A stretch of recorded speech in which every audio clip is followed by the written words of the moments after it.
Okay, so good afternoon, good morning, good evening again, everyone. So I'm going to discuss today is about the producing radio spots.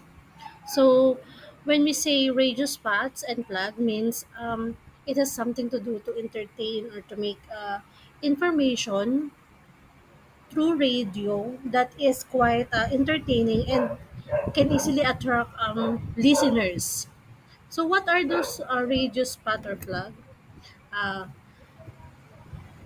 Radio spots are made up of short, catchy messages of anywhere from 15 to 30 seconds. They are designed to deliver information, inspiration, or instruction to the listeners in a short time possible. So, what I have said is it has merely some purposes to attract listeners, to motivate and inspire, and at the same time to give information to a certain scenario or events in our life. So there are various types of radio spot presentations. A good radio spot should offer extra entertainment value to existing program as it conveys the intended message in a snap. So what are the various forms? For the first one, it is the mini drama. The message is conveyed through dialogue of two characters. Usually, one character is presented as having problem. Remember the following when you are writing a dramatized spot or plot. The dialogue must be clear, exciting, and natural. The delivery of the lines should be lively and realistic. The plot must be simple.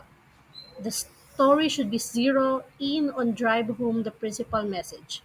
Transition should be smooth and swift. Resolution should come in a reasonable and logical manner rather than being forced through.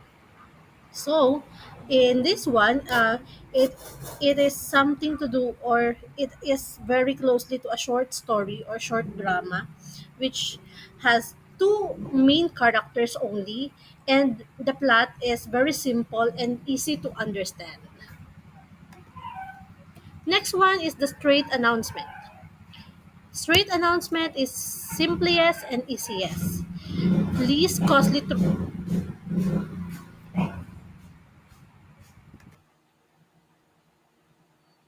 Straight announcement, simplest and easiest, least costly to prepare. The message is narrated by announcer in straightforward manner. The script must be exciting and moving. The producer must select the most effective voice to deliver the script. Avoid monotony. Make the script stimulating. Provide a solid punchline. So when we say this straight announcement, it has something to do with the uh, direct information that was given or being conveyed by the radio producers or radio announcers, and it has only one message. It just to inform the listeners about the news that being sent. Okay. The next one is endorsement by authorities and personalities.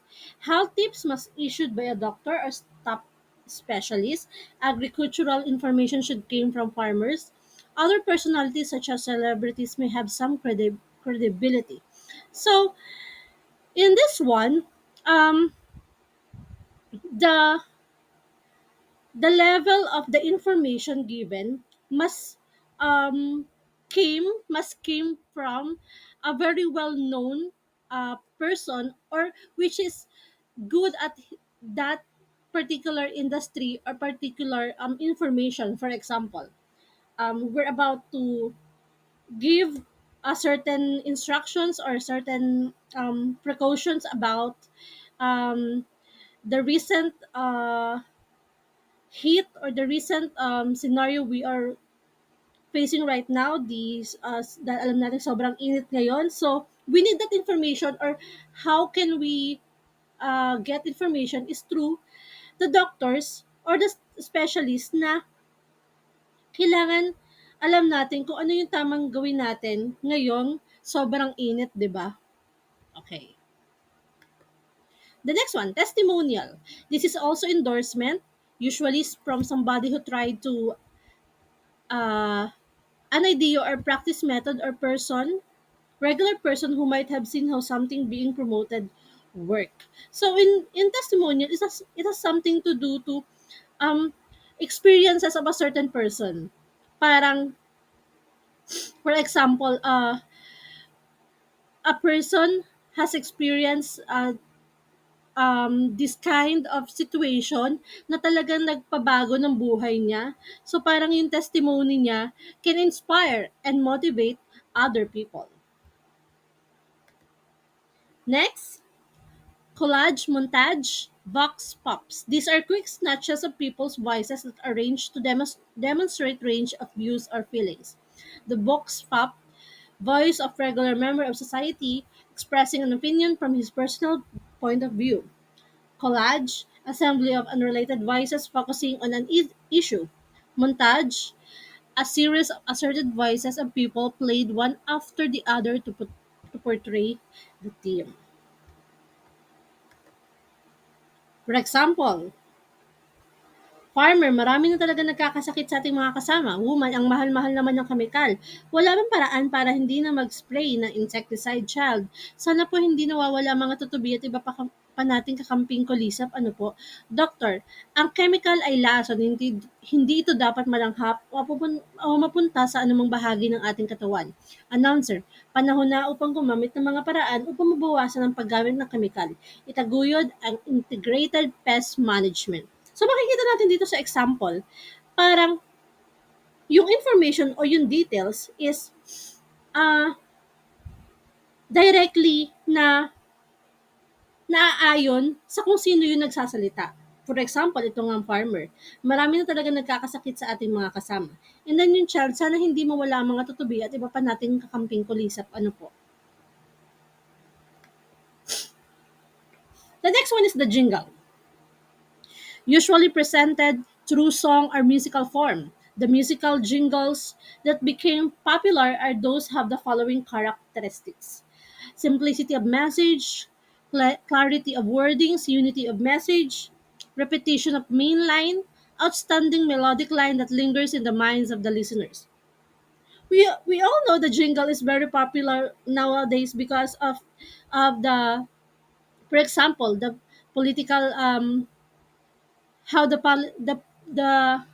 how the politician use the jingle to represent themselves, 'di ba? We all know na malakas yung dating ng mga jingle sa ating pangangampanya.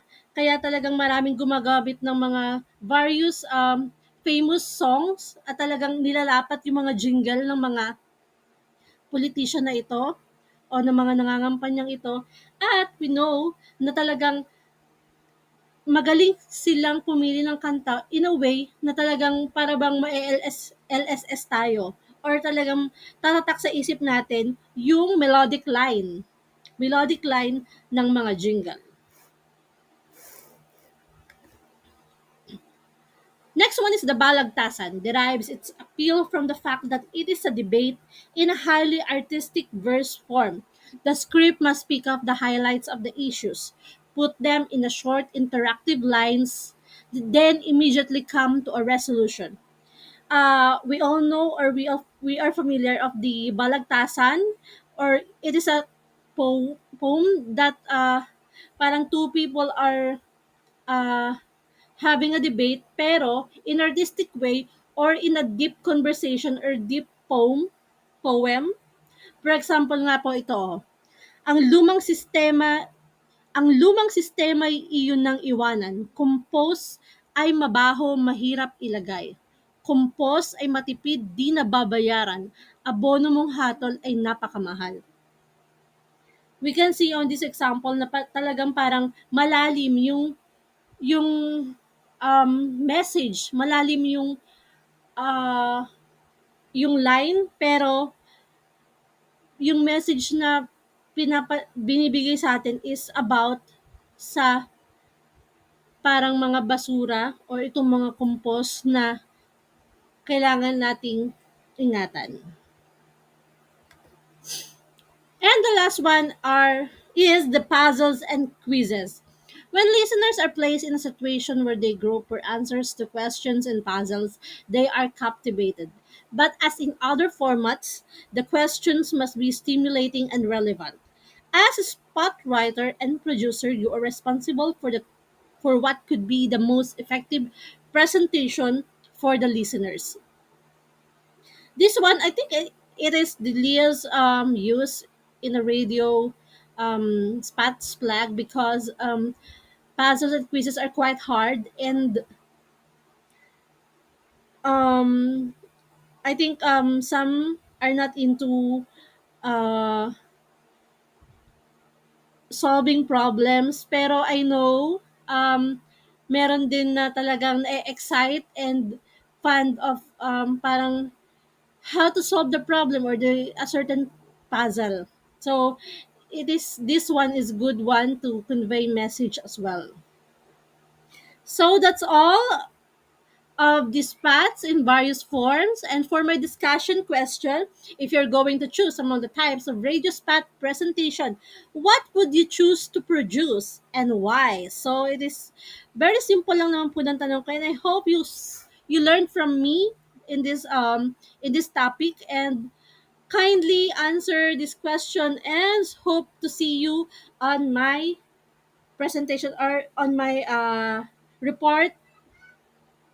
Thank you so much and have a nice day, everyone. Thank you.